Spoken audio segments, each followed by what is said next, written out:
увеличивается исторический путь нашего народа. Вот мы ездим, обогащаемся своей историей, общением друг с другом.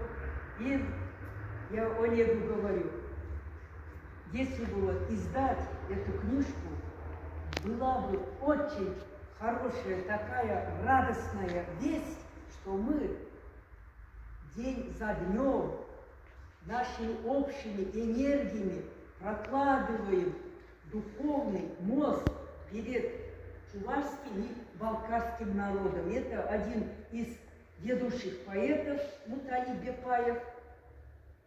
Каждому нашему чундашу, я думаю, мы проведем сегодня около костра. У нас сегодня будет еще праздник последний.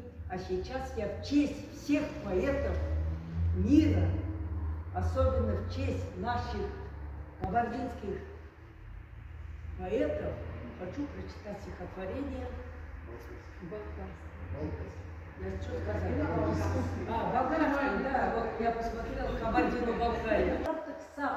Поэт, да свахлоунат эже, тазарахтума береченет, урнаже боегом чережулом, ощине баракнул халабонецу судьбою, страданием и радостям открыт, однажды поведет нас за собою, прозрением внезапным озарит. Он пламя пронесет в душе свободной, он сам сгорит, отдав тепло другим, и потому он это предоставит всю возможность прекрасного общения с нашей прекрасной Чувашией, нашей Волгой и Ураном подпитутла.